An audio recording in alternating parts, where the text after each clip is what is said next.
बिस्मिल्लाहिर्रहमानिर्रहीम। अस्सलाम वालेकुम डियर स्टूडेंट्स। आज हम पढ़ने वाले हैं पॉपुलेशन डायनेमिक्स। सबसे पहले पॉपुलेशन की डेफिनेशन को जहन में रखें। Group of individuals of same species living in the same place at the same time. एक ही स्पीशीज़ के अफराद किसी एक ख़ास जगह पर एक ख़ास वक्त में पाए जाते हैं तो उसको पॉपुलेशन कहते हैं। अब डायनेमिक्स का क्या मतलब है? डायनेमिक्स का मतलब है कि इस पॉपुलेशन में उतार चढ़ाव या तब्दीलियाँ आती रहती हैं। कभी पॉपुलेशन बहुत बढ़ जाती है, कभी कम हो जाती है, कभी कांस्टेंट में रहने की कोशिश करती है, लेकिन ओवरऑल ये लंबे अरसे तक कांस्टेंट रह ही नहीं सकती है। इसमें तब्दीलियाँ आती रहती हैं। इस उतार चढ़ाव को या चेंजेस इन पॉपुलेशन को पॉपुलेशन डायनेमिक्स। तो इस डायनेमिक्स में सबसे पहले देखेंगे कि चेंजेस क्यों आते हैं। तो एक पॉपुलेशन है, ये फर्ज करें पौधों की पॉपुलेशन है या जानवरों की है या इवन इंसानों की है, तो इसमें बाहर से भी फैक्टर्स अप्लाई होते हैं और अंदर से फैक्टर्स बाहर की तरफ जाते हैं। बाहर से अप्लाई होने वाले फैक्टर्स को इनफ्लो कहा जाता है, यानी पॉपुलेशन का साइज बढ़ाने का सबब बनता है ये इनफ्लो। इनफ्लो में क्या क्या आता है? सबसे पहले बर्थ। जानदार जो भी है उसके दो चीज़ें, दो हकीकतें तस्लीम करने वाली हैं। एक तो उनमें मौत है, दूसरा उनको ज़िंदगी भी है, यानी पैदा होना भी है, मरना भी है। अब बर्थ को खाली देखें, अभी मौत को ना देखें। अगर बर्थ रेट ज़्यादा होती जाएगी तो पॉपुलेशन बढ़ेगी, इंक्रीज होगी। लेकिन जाहिर सिर्फ ये नहीं है, दूसरी चीज़ है इमिग्रेशन। बाज़ जगहों पर बाहर से भी आके अफराद बसने लगते हैं। ये जानवरों में भी है, पौधों में भी है, इंसानों में भी है। मिसाल के तौर पर मैं इस कर्दू का नहीं हूँ, लेकिन आप लोगों से ज़्यादा मैं इस कर्दू में रहा। मैं 2001 से इधर हूँ।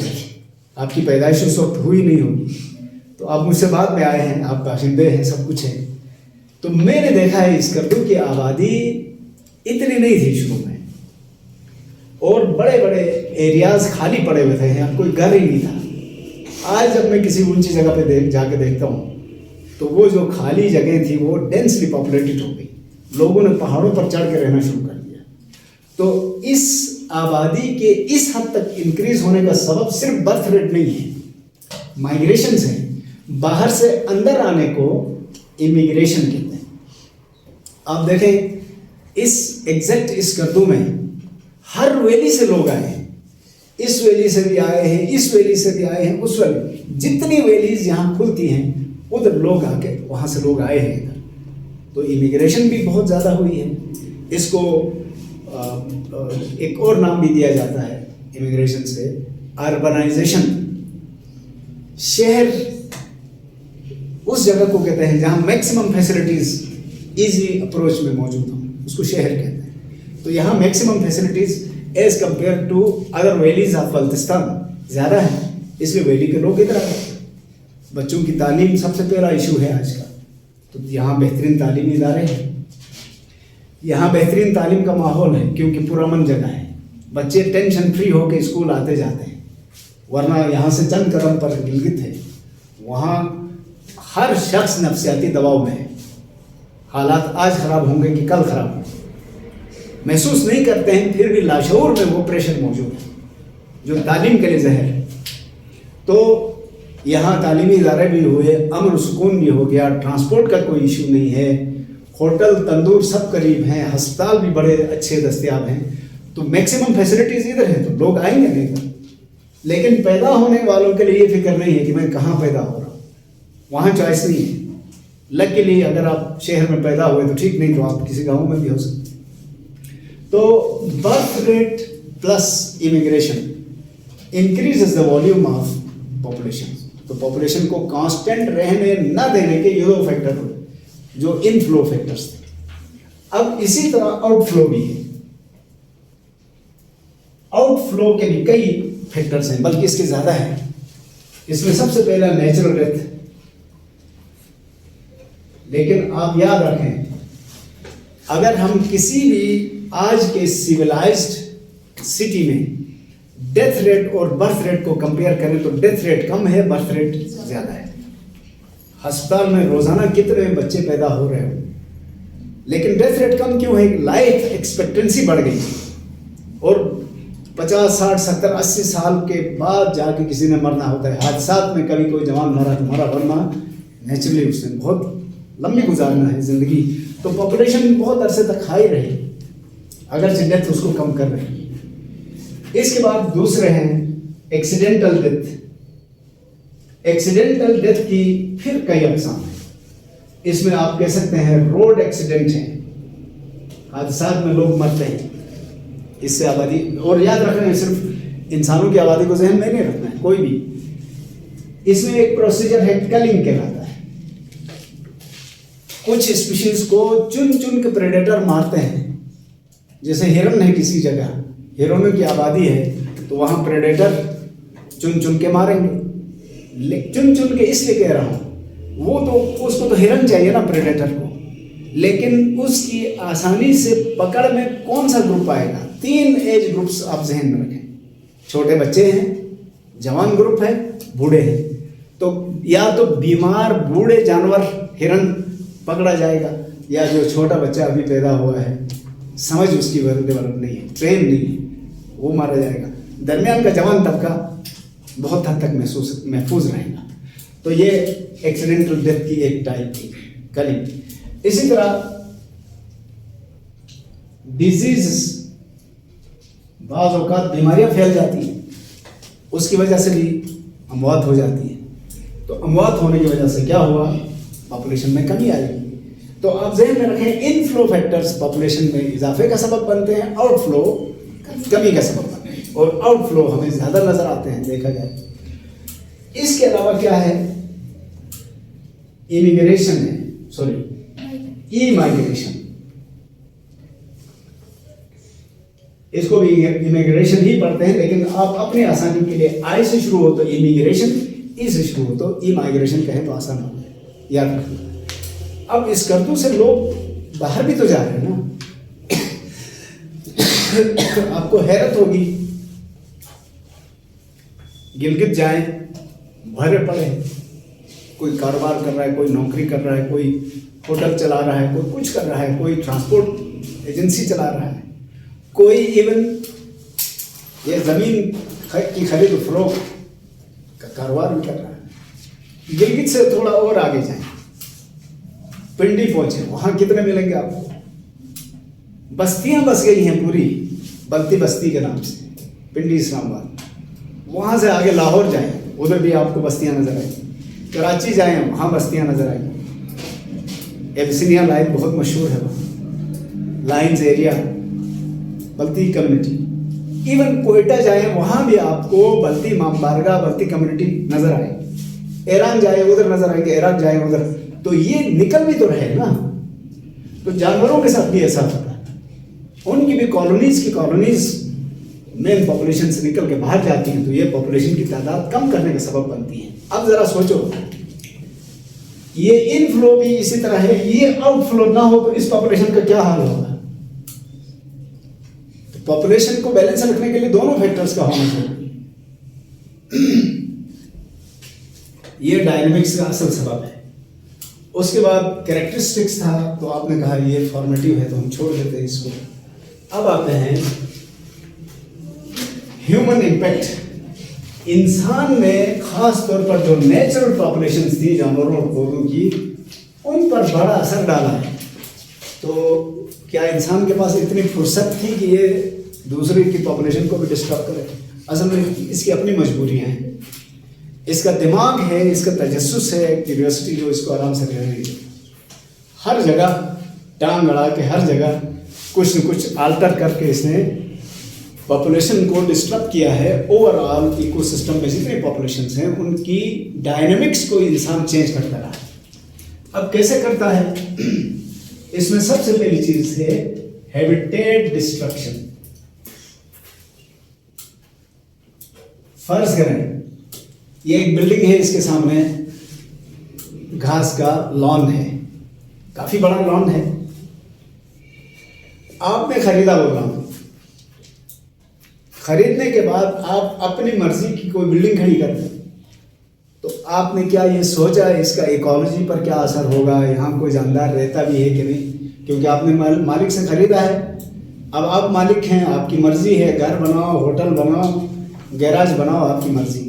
जब आपने उधर घर तामीर किया तो घास में कितने पौधों की आपने हैबिटेट छीन ली, पौधों की हैबिटेट छीन ली तो प्राइमरी कंज्यूमर भी चला जाएगा वहाँ से, या वो भी मारा जाएगा साथ में। वो नहीं होगा तो सेकेंडरी कंज्यूमर आएगा इधर, वो नहीं होगा तो टर्शियरी आएगा, तो इकोसिस्टम तो तबाह हो गया ना। सिर्फ एक घर बनाते हैं तो हम बहुत सारे जानदारों के हैबिटेट को तबाह करते हैं। अब रोड बनाना भी वक्त की जरूरत है, कितना हैबिटेट डिस्ट्रॉय करते गए आप। फर्ज करें इस स्कर्दू, मैं बार बार मिसाल इसकी इसलिए दे रहा हूं कि हम इधर हैं इस वक्त। इस स्कर्दू में जब ह्यूमन पॉपुलेशन बढ़ी तो इस पॉपुलेशन की रिक्वायरमेंट्स भी बढ़ गई। एक रिक्वायरमेंट मसलन सर्दियों में आपने लकड़ी जलाना है, तो लकड़ी कहाँ से है? किसी और जगह से दरख्त काट के लाए जाएंगे, तो दरख्त के ऊपर कई परिंदों के, कई इंसेक्ट के हैबिटेट थे, वो सारे मिसमार हो गए।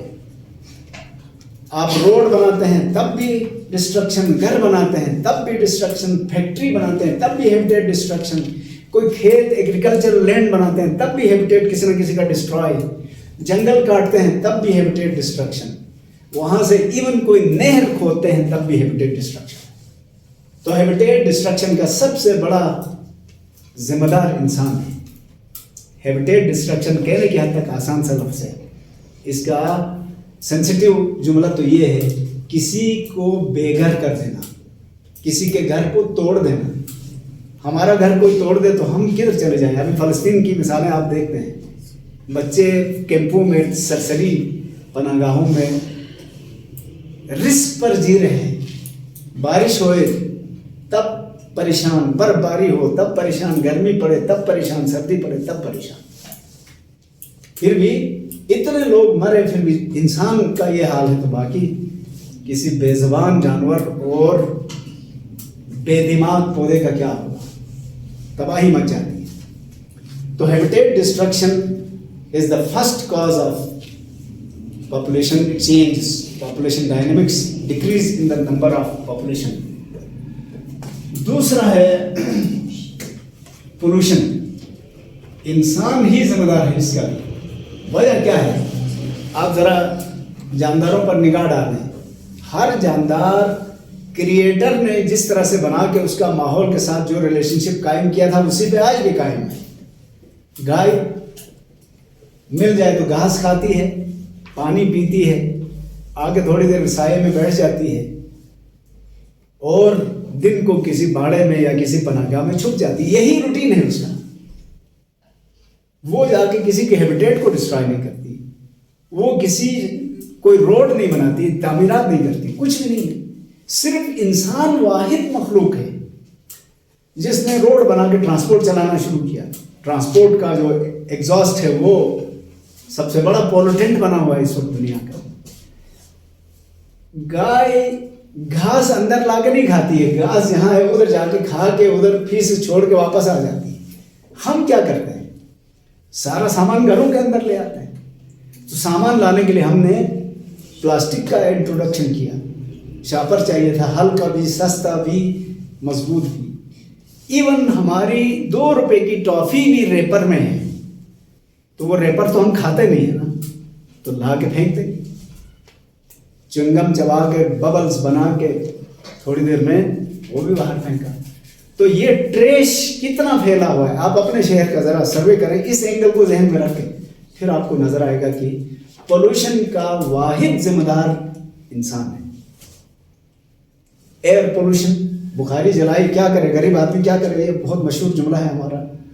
बुखारी न जलाएं तो सर्दियों में और क्या करें? बुखारी ने कितना बड़ा पाइप लगाया है, उसका धुआं सारा, और आप किसी ऊंची जगह पे देखें तो पता चलेगा इस गर्दों के ऊपर 3-4 किलोमीटर की धुएं की लेयर है पूरी। इस धुएं की लेयर से हम भी सफर हो रहे हैं, दूसरे जानदार भी सफर हो रहे हैं। तो एयर पोल्यूशन भी हमने कर दिया। जो गाड़ियों का एग्जॉस्ट निकला, मशीनों का एग्जॉस्ट निकला, उसने भी एयर को भी पोल्यूटेड किया, लैंड को भी पोल्यूटेड किया। और पानी की पोल्यूशन देखना तो कभी छुमिक, ये जो पुल नहीं कर रहा हूँ, पुल तो खुदकुशी के लिए मखसूस कर दिया ना, छुमिक का पानी जहाँ नीचे दरिया से मिल रहा है उधर जाके देखें, आप सोच भी नहीं सकते हैं कि इस गर्दों में भी इतनी गंदगी हो सकती है। छोटा सा शहर है तो इधर ये हाल है, तो बड़े शहरों का क्या हाल है। यानी हमने लैंड हो, वाटर हो, एयर हो, सबको पोल्यूटेड किया है। तो बहुत सारे छोटे जानदार इस पोल्यूशन को बर्दाश्त नहीं कर सकते, इसलिए खत्म हो जाते हैं। मैं एक मिसाल बता दूं जो पोल्यूशन को बर्दाश्त नहीं कर सकते, लाइकिन्स। इसका जिक्र हुआ था ना कल। लाइकिन्स पॉइनियर्स ऑफ इकोसिस्टम है।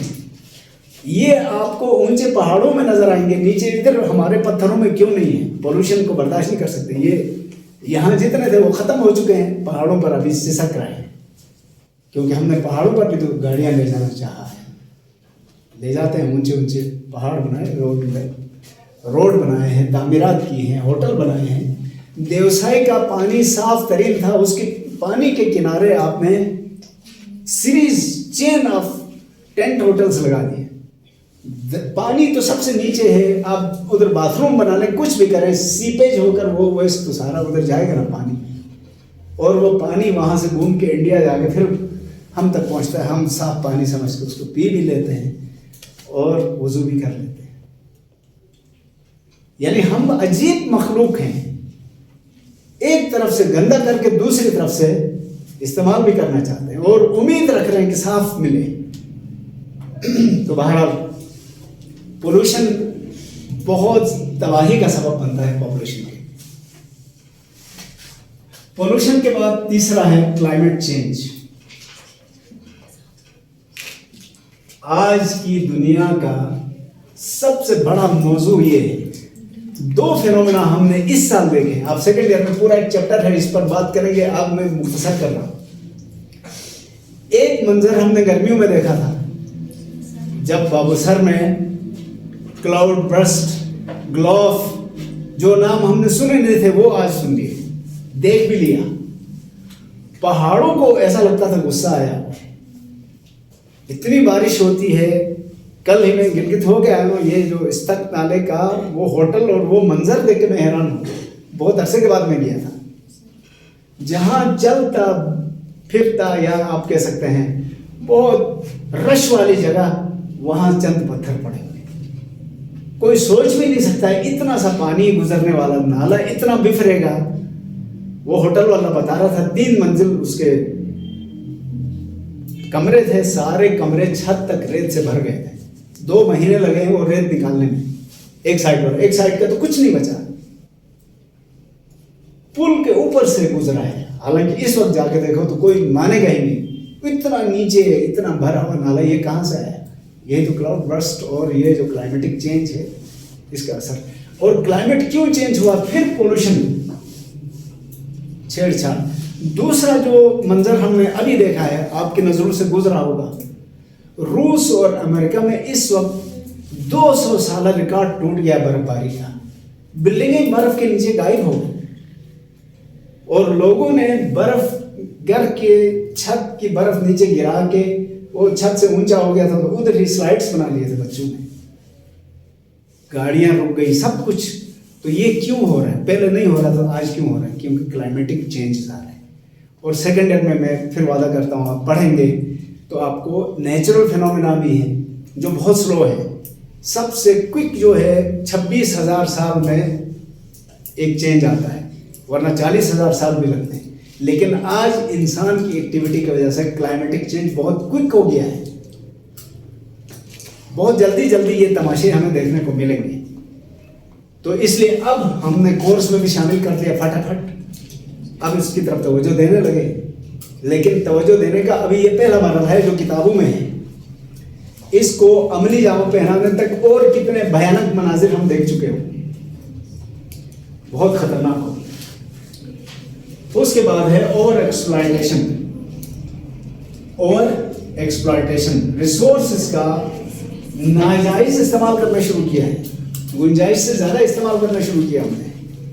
मसलन मछलियों की ओवर हंटिंग। आप देखें इस कद्दू में किसी ज़माने में एक ही होटल था, दुकान प्लस होटल, वहाँ दरिया से पकड़ी हुई मछली मिल जाती थी बहुत सस्ती, और कुछ लोग खाते थे। आज आप बाज़ार में जाए, सर्दियों में मुख्तलिफ वैरायटी की मछलियों के ठेले लगे हुए बाज़ार में। ये कहाँ से आ रही है? फिश फार्म्स भी होंगे, लेकिन दरियाओं की, झीलों की जो नेचुरल पॉपुलेशन है वो डिस्ट्रॉय हम कर रहे हैं, ओवर हंटिंग कर रहे हैं। आपका ब्राउन बियर जिसकी कोई चीज़ हमारे इस्तेमाल की नहीं, उसको हमने तबाह करके ख़त्म कर दिया था, दोबारा बहाल होने लगा वो बने। मारखोर, पुराने लोग नस्लों के लिए मारखोर इस्तेमाल करते थे, आज कोई सोच नहीं सकता। हर जानदार के पीछे पड़ के हमने उसको तबाह किया है, ओवर बर्डन कर दिया है रिसोर्सेस को, तो जिसकी वजह से पॉपुलेशन फिर दर बदर फिर रही है। लेकिन हमें अंदाज़ा नहीं, वो हमें वो पॉपुलेशन की दरबदरी हमें नज़र ही नहीं आती।